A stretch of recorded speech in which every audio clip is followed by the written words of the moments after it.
迪呀还是走了，因为他老头布莱恩要做个手术。但是温迪这次来呢，他压根就不想走，就想留着给我带孩子，我还给他发工资了。我说这是你温迪作为艺人的应得片酬。温迪还问我，你说我这个艺人，我到底做了什么，让大家觉得我就如此特别？我说你这个艺人，你什么都不要做，你就做你自己，做你自己。所以人温迪在这又当奶奶又当艺人，非常爽。布莱恩说，那我要做手术了，你不觉得你应该回来照顾我吗？温迪也舍不得走，布莱恩就逼着温迪让他背诵婚礼誓词。温迪搁那儿，不管贫穷富有，不管健康疾病，我都对你不离不弃。布莱恩说，那你赶紧回来呀！温迪说，我现在在境外，我不属于基督教管辖区。布莱恩说，你在哪儿关于婚姻的理解也大差不差吧？那你告诉我，在婚姻中一方有难，另一方到底应该怎么做？中国人怎么说？温迪问我爸，我爸说，夫妻本是同林鸟，大难临头各自飞。温迪问大胖媳妇咋翻译，大胖媳妇说 Marriage is two birds, one die, one fly。但是温迪最后还是遵守了关于婚姻的诺言，回去了。温迪走之后，我们家每一个人都有不一样的反应。翟敖达就是难过伤心，张拿铁呢也装伤心。翟敖达的伤心久久不能平复，张拿铁的伤心全是人情世故。对张拿铁来说，他最解脱的事儿是他终于可以不拥抱了。温迪在的时候，见面就拥抱，分开还拥抱，下楼买个西红柿，手上起个刀枪刺都得抱，给我爸抱的。我爸跟张拿铁说，你说你奶是不是开出版社的？那都不是日报，是晨报加晚报。他去趟北京三里屯逛一天，我以为今天不报了，结果晚上6点横穿北京城，回到家给我一个都市晚报。都市晚报不是不报，时辰未到这么个人。那温迪在的时候，张拿铁也得配合他，一报还一报的。现在温迪走了，那张拿铁可扯不了这个。咱俩马上走了，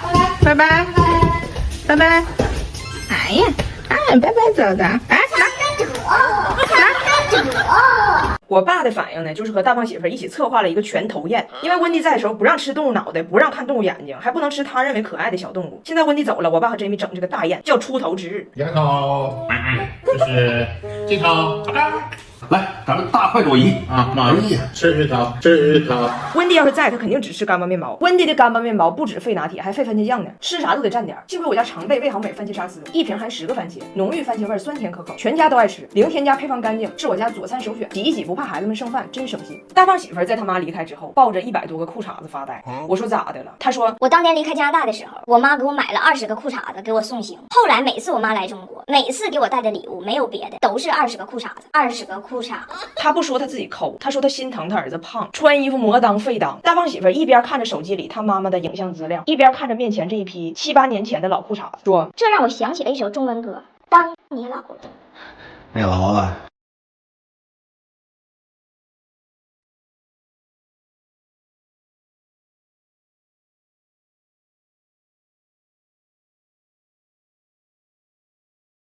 这中外老人吧，带孩子方式太不一样了。咱中国老人最爱说的一个遭罪，一个上火，已经把温迪整疯了。最近我们不老出去玩吗？我爸不太乐意，跟我说，你别老折腾孩子，多遭罪。要不就温迪他爱玩，让他自己出去玩去，你就陪孩子搁家。温迪问我什么叫折腾？我说我爸的意思呢，就是你带着他去坐飞机、坐火车，就是折腾他。温迪说，那什么叫遭罪？我说我爸认为呢，旅游也叫遭罪。温迪说，那我这次来中国遭罪也没剩几天了，你就让我折腾一下孩子呗。我下次来遭罪还不知道什么时候呢。但是哥哥，你也可以来加拿大遭罪，遭大罪。到时候我们全家调休都来折腾你，都来折腾你。他不理解咱老人心中的折腾和遭罪，更不理解的是上火。在成都熊猫园人山人海，我爸就抱拿铁说不过去，说人多孩子上火。温迪买的饼干给拿铁，我爸说别多吃，吃多还上火。温迪老给孩子喝橙汁，我爸说别多喝，喝多还上火。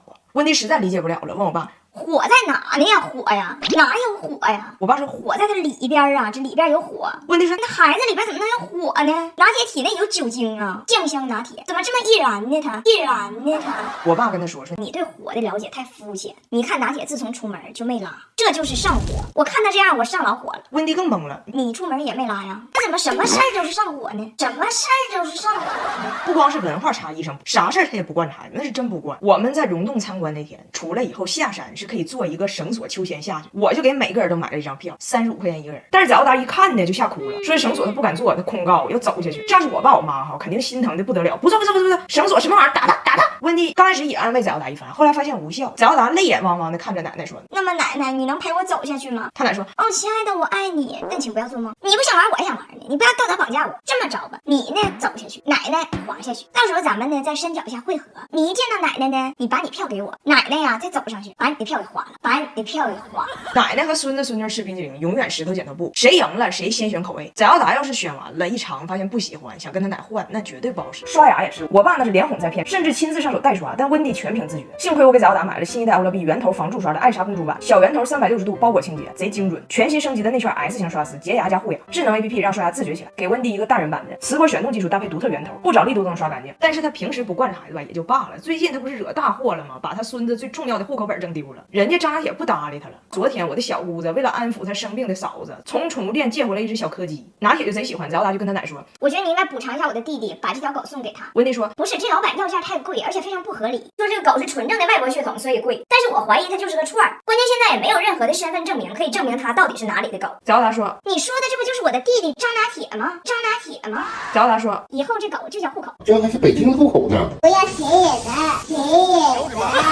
我婆婆回加拿大临走的头一天晚上，高低要搓澡，不搓不行。我发现这外国人被汉化，往往都是一个不经意间就完成了。温蒂他们要走了，这是温蒂第3次来中国，第3次走。临走之前呢，提出了几个未完成的心愿，希望我能替他完成。都有啥呢？第一个就是搓澡。温蒂第1次来的时候，听到搓澡这个概念，吓得直哆嗦，他拒绝的很彻底。谢谢你们的好意，但是我不脏。温蒂第2次来开始动摇，为了壮胆干了1瓶啤酒，最后决定穿着泳装进去搓了个澡。给温蒂搓澡的那位搓澡大姐穿了一双红色雨靴和一套红色内衣，给温蒂搓服了。她是温蒂心中古中国掌管洁净的女神，温蒂记住了她。然后这次温蒂来第1天就跟我说，我觉得我在加拿大这半年活得特别脏，这半年里每周我都试着搓一次自己，还让布莱恩进来给我搓，但是一切都不对。我需要那个穿着红雨靴的掌管洁净的女神。但搓澡这个事儿呢，我就一直懒得给它实现，我给忘了。铁岭的最后一天，温蒂看我不在，自己带着他们一家人还有一个同事去找到了红雨靴，高低搓了一个澡，然后在2楼休息区把门票钱吃回来3倍，最后才满足离开，说自己争取半年内再回来还愿。姐姐，你让那个叔叔给豆牛奶了吗？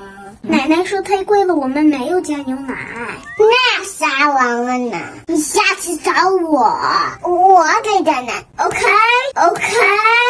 他们在里边搓奶浴，我在家也得修护一下我自己。这几天被他们摧残的，我人都憔悴了。还好我有欧诗漫真白银美白套装，里面有从珍珠中提取的美白精华，能改善皮肤变黑，高效美白，不容易反黑，还有很多舒缓成分，上脸不刺激，贼舒服。温蒂临走还有个心愿，就是求我带他多吃几顿中国方便面，一定要加火腿肠。他说方便面这个东西，全世界中国无敌，就中国最好吃，甚至同样品牌的方便面在加拿大买回来都不是一个味儿。温蒂第1次来中国啥也不吃，每天就找薯片、冰激凌和快餐充饥。第2次来开始爱上中国美食，但其实还是老外喜欢的那些，什么扬州炒饭、牛肉炒面、饺子啥的。但这次来就痴迷于方便面配2块钱一根的火腿肠，还必须是2块钱的那种肠，贵的不行。哎，他们娘仨都是到哪儿就要方便面加火腿肠，痴迷到啥程度呢？最后我们回北京是从铁岭开车回的北京，那高速上每一个服务站人都太多了。我说那这咋整？要是饿就只能在超市买吃的了。给温蒂乐坏了，他把方便面记成了方便面。他说这下我们终于可以名正言顺的随地方便面了，随地方便面了。